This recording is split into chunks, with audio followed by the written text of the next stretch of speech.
Recording.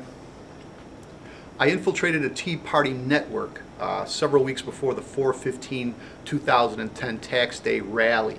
So that they would be familiar with my name, I blew in a few phone calls and let it be known that I wanted to speak at their rally.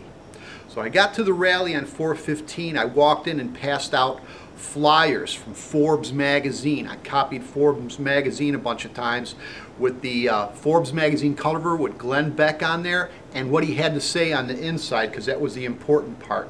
And I let it be known, if you wanted to kill 5 minutes, let me go up there and speak. And they finally let me up there. And if they had known my politics, they would have never let me speak. Never.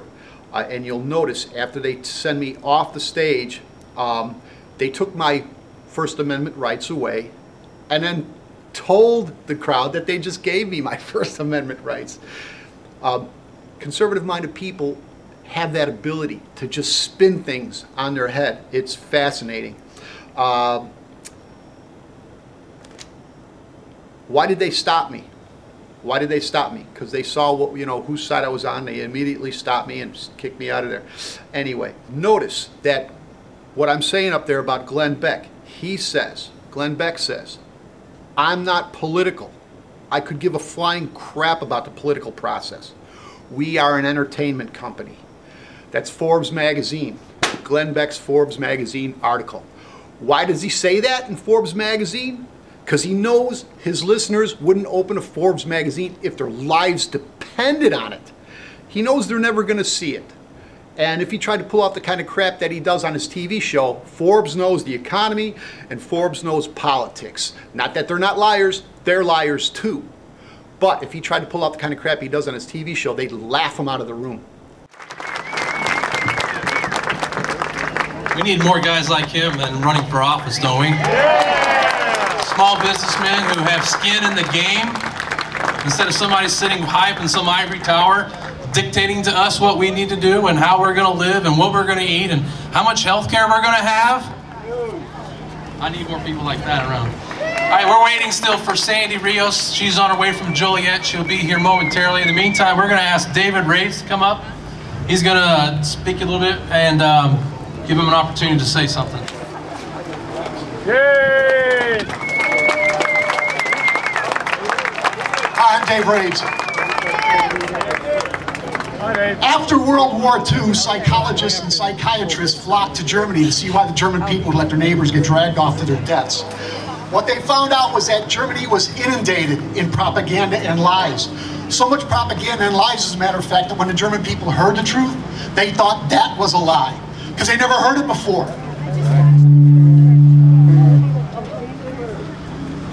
They never heard the truth before, so when they heard it, they were freaked out by it and tended not to believe it. Even if you could prove it, they wouldn't believe it, because it was so shocking. Everybody knows that. Some of you guys out here, I've seen you, you were in World War II. How about a hand for those guys? I saw those guys out there.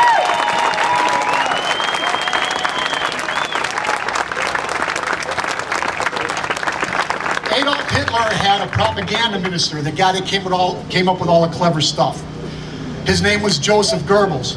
Joseph Goebbels contacted a manufacturing company, a radio manufacturing company in Germany, and said, build me a stripped down radio. Make it a lunchbox with a speaker and some electronic parts, and that'll do. And they did it. It stirred up the economy, and they got all those radios in the German households, over 70%. That was a phenomenon, an absolute communications phenomenon. At the same time, Adolf Hitler made sure that all the information that was coming out of German radio stations was nothing but lies and propaganda. When our Allied forces went over there, they found all these radios in all the people's houses. They were called Volksempfänger. That was the name of the radio. The Germans that didn't have them, you could knock on your next door neighbor's house and say, hey, can we come over and listen to the Volksempfänger? Sure, come on in. They made it a social visit. It was like coming over to see your neighbor's big screen TV. That's what happened. That's how they got inundated in propaganda and lies, because this went on for years. All they were listening to was nothing but lies.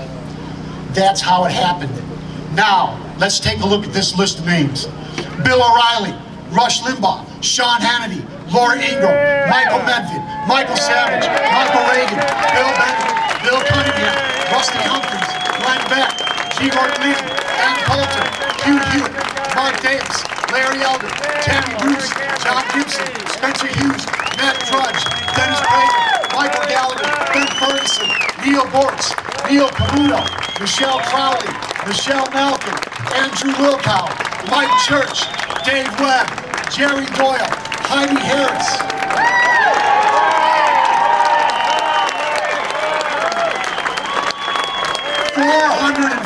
Right-wing talkers, according to Talkers Magazine and TalkersMagazine.com. Glenn Beck in Forbes Magazine says, with a deadpan look, Beck insists that he is not political. I could give a flying crap about the political process in America. That's what your hero says. Making money, on the other hand, is taken very seriously, and controversy is its own coinage. We are an entertainment company. That's who Glenn Beck is.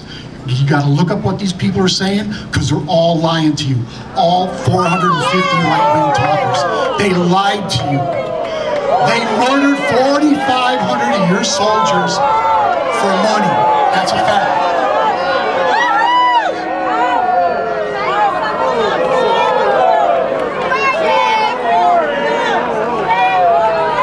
Open-minded and allow people to have their opinions. Yeah, I'm sorry everyone, I didn't realize that's what he wanted to say, but he has his freedom of speech just like we do, doesn't he? We don't have to agree with him, but he has his voice too. The media is